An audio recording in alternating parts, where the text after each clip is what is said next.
As primeiras luzes do inverno penetravam pelas janelas do quartel-general em Berlim, lançando sombras longas sobre mapas riscados, notas rabiscadas à pressa e taças ainda com resquícios de conhaque. O ar estava pesado, úmido, carregado de fumaça de charutos e tensão acumulada de meses de derrotas que ninguém queria admitir. Nos corredores silenciosos, passos ecoavam com o peso de uniformes que, meses antes, tinham marchado com arrogância, mas agora carregavam a hesitação de homens que sabiam que a história estava prestes a virar-se contra eles. O frio da capital parecia penetrar até os ossos, uma metáfora silenciosa para o gelo que se formava no coração do Terceiro Reich.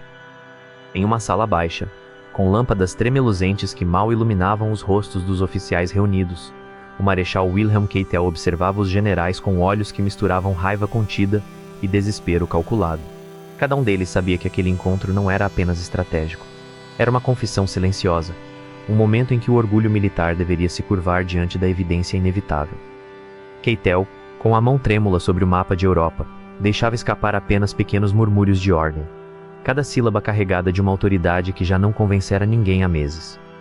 O som distante de sirenes, anunciando ataques aéreos esporádicos, misturava-se ao estalo de madeira velha e ao tilintar de copos nas mesas. Cada estalo lembrava que, fora daquela sala, cidades inteiras caíam em ruínas, civis corriam pelos escombros e soldados morriam em silêncio, enterrados em neve ou areia, dependendo do fronte. Era um lembrete de que a guerra não era apenas números ou estratégias, era carne, ossos, lágrimas e fúria. Keitel começou a falar, a voz firme mas arrastada, como se cada palavra precisasse vencer o peso do destino. A declaração era simples em sua forma, devastadora em seu efeito. Não há mais vitórias possíveis. Não podemos sustentar esta guerra. O silêncio caiu como um manto sobre a sala. Nenhum general se moveu, nenhum sussurro escapou. O momento era tanto uma rendição quanto uma sentença de morte simbólica para todos os conceitos que haviam sustentado a máquina militar alemã por anos. Hitler, em outro quarto, recebia relatórios que soavam como ecos de uma realidade que se recusava a aceitar. Cada cifra, cada avanço soviético ou americano, cada cidade perdida era uma punhalada na narrativa de invencibilidade que ele cultivara com fervor. Mas naquele dia, até os mais fervorosos ideólogos sentiam o chão desaparecer sob seus pés. O poder, tão absoluto semanas antes, agora flutuava, esquecido, enquanto os generais confrontavam o inevitável. A derrota não era uma possibilidade. Era um fato gravado em sangue e aço. Enquanto Keitel continuava a falar, sua narrativa era interrompida por lembranças individuais. Um tenente que perdera a perna em Stalingrado, um capitão que enterrara amigos sob bombardeios noturnos, um general que via nos relatórios a morte lenta de cidades inteiras. Cada rosto na sala refletia uma história de fracasso, coragem e arrependimento. O mapa diante deles já não era apenas geografia. Era um diário de promessas quebradas, cidades queimadas, estratégias falhas e destinos desperdiçados. O eco de botas pesadas subindo escadas lembrava que, além daquelas paredes, o mundo avançava implacável. Tropas soviéticas cercavam Berlim, bombardeiros aliados riscavam o céu com fogo e sombra, e a população da cidade respirava um ar carregado de medo e fome. Dentro do quartel-general, a guerra era estatística. Fora dele, era vida e morte tangível. Cada general sentia o peso do seu fracasso pessoal, a culpa por ordens que custaram milhares de vidas, decisões tomadas em noites de insônia e paranoia. À medida que o dia avançava, a tensão se tornava quase insuportável. Keitel, com os olhos fixos nos mapas, começou a delinear planos de rendição, movimentos estratégicos que antes seriam considerados traição. A palavra derrota soava como um sussurro entre paredes, mas agora era inevitável. Um a um, os generais assentiam, não com entusiasmo, mas com a resignação de homens que compreenderam que a realidade era implacável, e que qualquer resistência adicional seria apenas uma dança fútil no fim de um teatro de horrores. Enquanto o sol se punha, os corredores do quartel ecoavam o murmúrio das ordens finais. Telefonemas eram feitos, mensageiros enviados, códigos cifrados transmitidos. Cada ação era um gesto ritualístico, uma tentativa de manter dignidade em meio à catástrofe.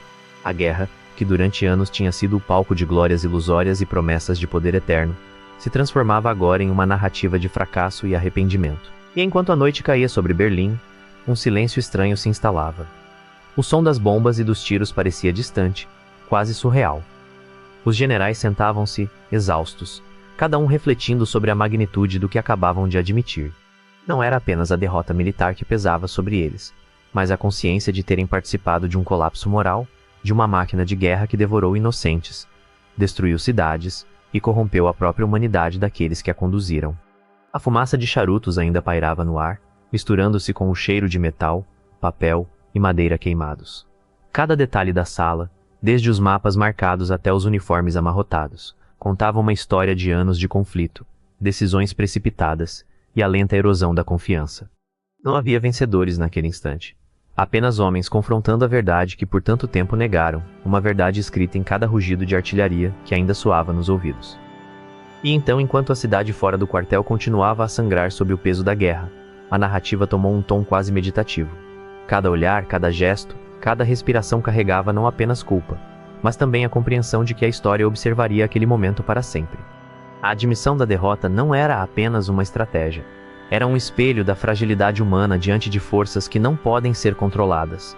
Um lembrete sombrio de que nem mesmo a disciplina, o orgulho ou a doutrina podem proteger alguém do inevitável. O relógio avançava, lento, marcando segundos que pareciam horas. A escuridão engolia lentamente a sala, e com ela, qualquer resquício de arrogância ou ilusão de invencibilidade. Os generais sabiam que, quando o mundo despertasse para o que havia acontecido, cada decisão, cada erro, cada momento de hesitação seria examinado com a frieza de historiadores e a dor de sobreviventes. Mas naquele instante, dentro daquelas paredes, existia apenas a consciência silenciosa da falha, a aceitação de que o Terceiro Reich, tão poderoso em palavras e em propaganda, havia finalmente se confrontado com o fim inevitável. O ar frio da noite se infiltrava por frestas nas janelas, trazendo o cheiro da cidade em ruínas, do fogo extinguindo-se nos prédios e do metal frio das armas abandonadas. Era como se o próprio inverno quisesse limpar a história, cobrindo os erros, os gritos e o sangue com neve silenciosa. Mas a memória permanecia, impregnada nas paredes, nos mapas e nos olhos daqueles que admitiram a derrota. Cada sombra projetada pela luz tremeluzente carregava a lembrança de cidades perdidas, famílias destruídas, batalhas travadas e vidas sacrificadas. E então, enquanto a última lâmpada piscava e os murmúrios se extinguiam, restou apenas o silêncio. Um silêncio que não era vazio, mas cheio de história, de pesar, de aprendizado gravado em cada traço de mapa, cada linha de relatório e cada rosto cansado.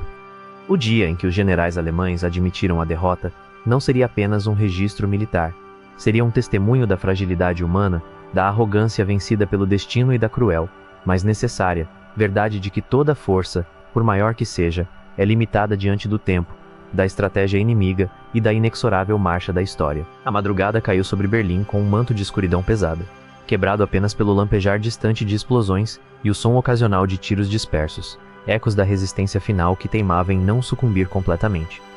No quartel-general, os mapas já não eram apenas representações de territórios. Eram diários de um império moribundo. Cada linha, cada marca de avanço ou recuo, carregava o peso de decisões que agora se mostravam fatais. Keitel caminhava lentamente entre as mesas, observando os relatórios de batalhas, os nomes de cidades que se transformaram em fantasmas, e no canto, fotos de soldados que haviam confiado nele para conduzir o destino de milhões. O vento frio invadia pelas janelas quebradas, trazendo com ele o cheiro de fumaça, pólvora e morte. Os generais, sentados em cadeiras de madeira gasta, mantinham os olhos fixos nos mapas, alguns apertando os punhos, outros com as mãos trêmulas cobrindo o rosto. Cada um estava sozinho, mesmo em companhia, lidando com a consciência de que não havia estratégia que pudesse corrigir o que já estava perdido. Era como se o mundo inteiro tivesse se retraído, silenciando para que a realidade fosse absorvida em sua plenitude devastadora. Ao longe, Berlim respirava entre ruínas e gritos abafados. Famílias escondiam-se em porões, crianças despertavam de sonhos interrompidos por sirenes, e homens e mulheres adultos caminhavam com passos hesitantes pelas ruas cobertas de escombros. A guerra, que até pouco tempo fora glória e poder, era agora um funeral silencioso. Cada edifício queimado, cada árvore quebrada, cada charco de lama marcado por botas militares, era um testemunho de arrogância e erro, uma prova de que a grandiosidade humana tem limites tão finitos quanto a vida.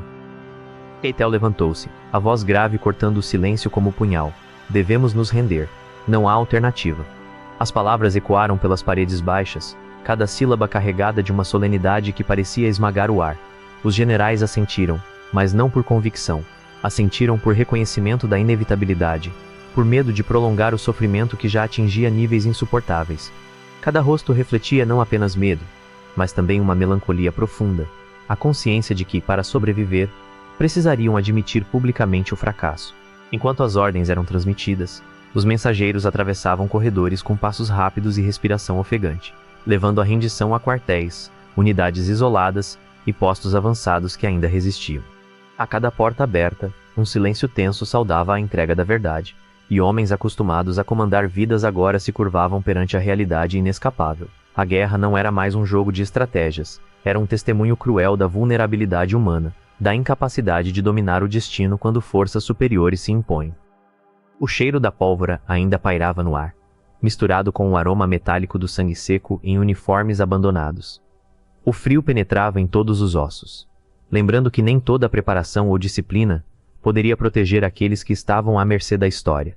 Cada passo nas escadas rangia, cada porta batida ecoava como um lembrete de que o império construído sobre propaganda e medo estava agora se despedaçando sob o peso de decisões passadas. Lá fora, Berlim sangrava silenciosamente. Bombardeiros rasgavam o céu, e o chão tremia sob a força de artilharia pesada. Civis corriam entre escombros, carregando crianças, alimentos ou memórias, tentando sobreviver em um mundo que já não lhes oferecia esperança. Mas dentro do quartel, os generais permaneciam imersos em uma guerra interna ainda mais brutal, a guerra contra o orgulho, contra a arrogância, contra a própria consciência. Cada decisão, cada plano traçado, cada ordem emitida anteriormente, era agora um espectro a assombrar cada gesto, cada olhar.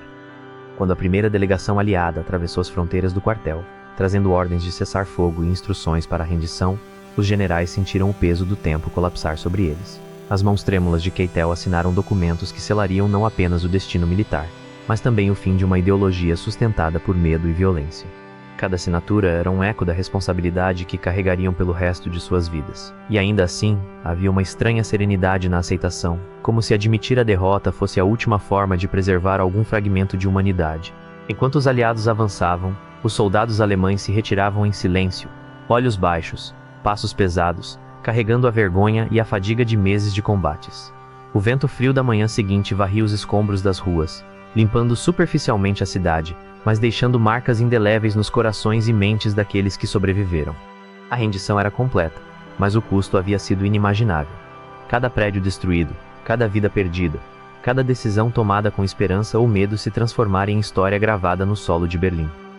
O crepitar de incêndios remanescentes misturava-se aos cânticos distantes de civis que tentavam reconstruir rotinas, às lágrimas silenciosas de mães e esposas, e ao ranger de portas e janelas nos prédios abandonados. Era um mundo em transição, onde o poder humano atingira seu ápice e, imediatamente, seu ponto mais baixo. A guerra, que tantas vezes foi glorificada, agora se mostrava em sua crueza total. Destruição, sofrimento e uma lição amarga sobre a fragilidade das instituições, quando confrontadas com a realidade da estratégia e da força contrária. No salão principal do quartel, Keitel olhou uma última vez para os mapas. Cada linha, cada seta, cada marca representava vidas perdidas, cidades arrasadas e sonhos destruídos. Ele percebeu, com uma clareza dolorosa, que a grandeza prometida pelo Terceiro Reich não passava de ilusão. O poder, que se acreditava absoluto, era apenas uma construção temporária, facilmente desmontada por erros, por adversários determinados e pelo inexorável fluxo da história. E ainda assim, naquele instante, havia algo de humano, de honrado, de terrivelmente real em admitir a derrota com coragem, mesmo que tarde demais.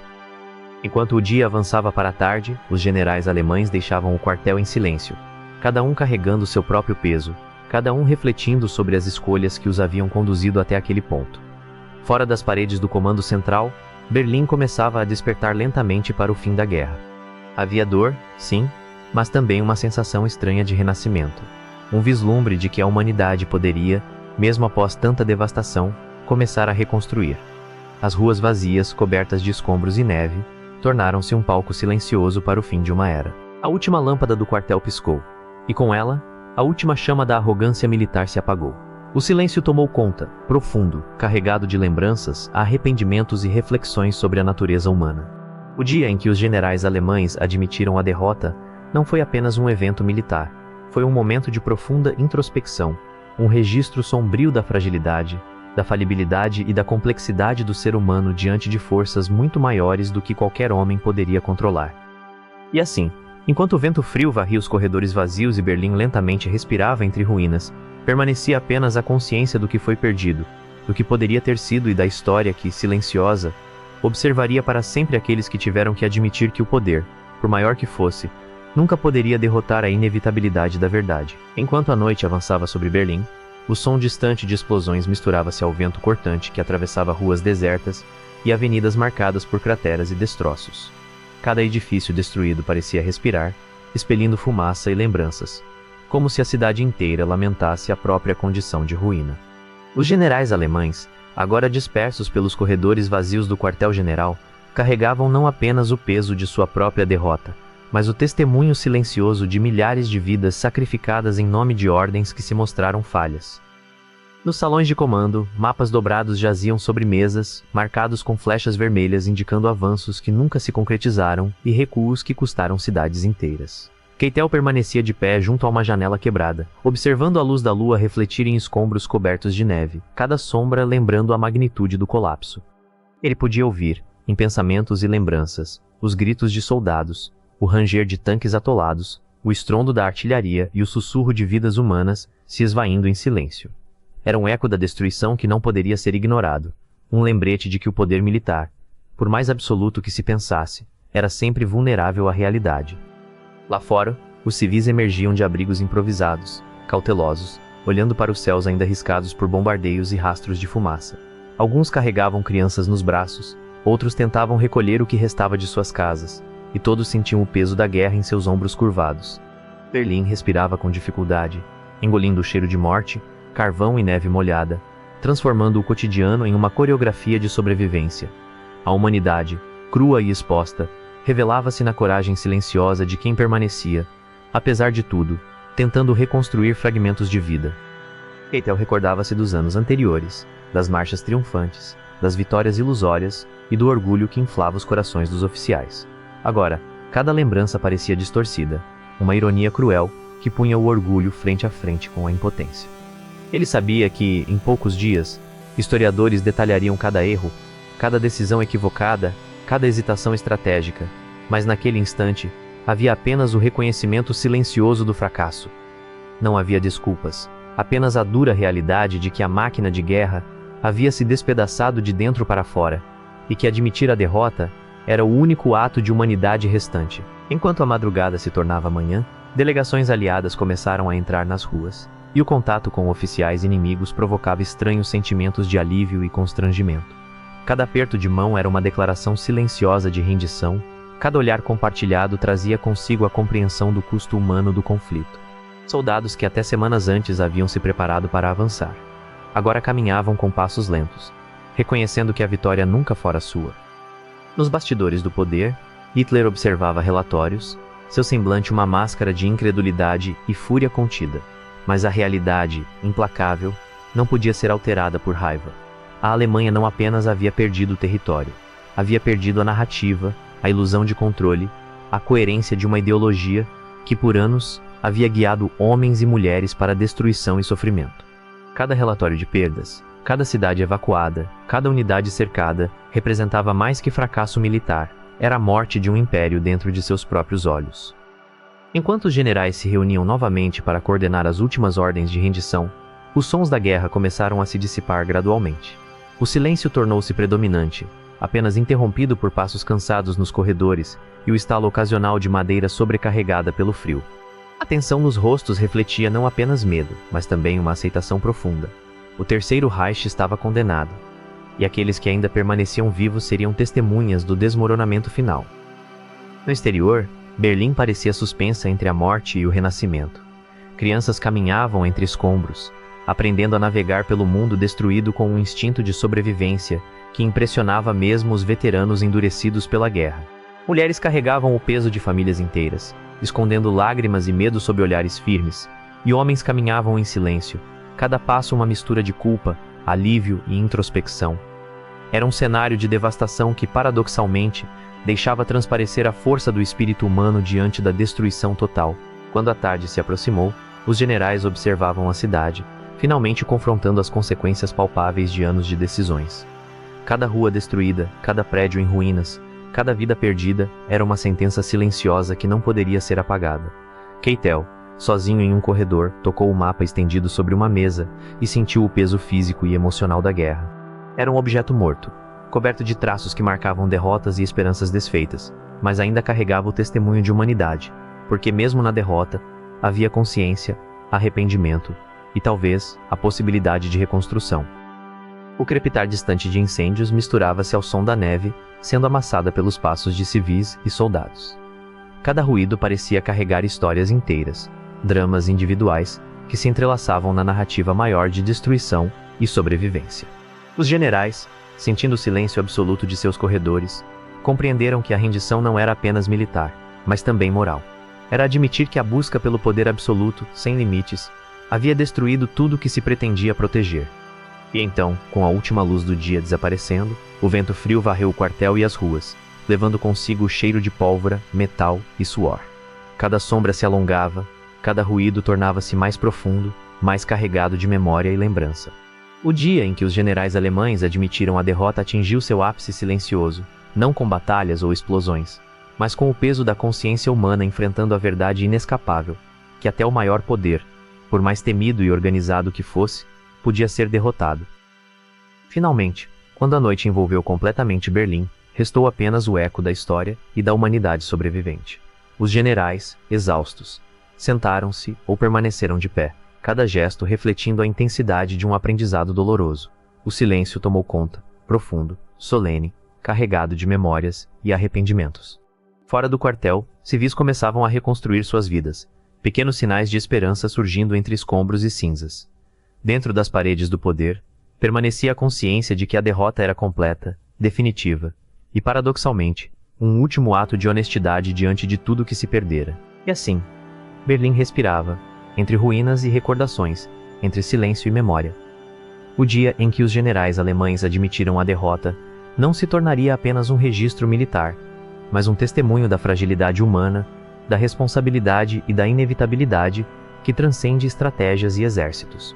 A história observaria, silenciosa e eterna, aqueles que tiveram que enfrentar a verdade e admiti-la, deixando para sempre o peso da reflexão sobre a guerra, o poder e a essência do ser humano.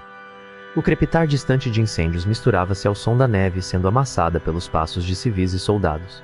Cada ruído parecia carregar histórias inteiras, dramas individuais que se entrelaçavam na narrativa maior de destruição e sobrevivência. Os generais, sentindo o silêncio absoluto de seus corredores, compreenderam que a rendição não era apenas militar, mas também moral. Era admitir que a busca pelo poder absoluto, sem limites, havia destruído tudo o que se pretendia proteger. Enquanto a noite envolvia Berlim, o vento frio varria ruas e corredores, levando consigo o cheiro de pólvora, metal e suor. Cada sombra alongava-se, cada ruído tornava-se mais profundo, mais carregado de memória e lembrança. O dia em que os generais alemães admitiram a derrota atingiu seu ápice silencioso, não com batalhas ou explosões, mas com o peso da consciência humana enfrentando a verdade inescapável, que até o maior poder, por mais temido e organizado que fosse, podia ser derrotado. No horizonte o céu começava a clarear, mas a luz não trazia vitória, trazia reflexão. Os corpos caídos, os prédios destruídos, os rostos marcados pela fome, pelo medo e pelo frio, lembravam que o preço da arrogância humana sempre se paga caro. E ainda assim, havia vida, persistência, a pequena chama da resistência que teimava em existir mesmo entre ruínas. Keitel caminhou até a varanda do quartel, observando os primeiros civis que saíam de seus esconderijos. O silêncio reinava absoluto, e cada passo daqueles sobreviventes parecia carregar a memória de tudo que fora perdido e a promessa do que poderia ser reconstruído. Ele sabia que nenhuma rendição poderia apagar o passado, mas talvez pudesse permitir um futuro, mesmo que limitado, para aqueles que ainda respiravam. O vento varria os corredores vazios do quartel e as ruas silenciosas. O cheiro de fumaça ainda permanecia, misturado à lembrança de cada vida perdida e de cada decisão equivocada. E em meio a toda a destruição, restava o eco mais profundo, a história silenciosa, observadora, eterna, que testemunharia a queda, a dor e finalmente a pequena chama de esperança que sobrevive mesmo aos dias mais sombrios. E enquanto Berlim respirava entre ruínas e memória, a última frase pairava no ar, pesada, melancólica e definitiva. O poder pode ser conquistado, a guerra pode ser travada, mas a verdade, silenciosa e implacável, sempre prevalecerá.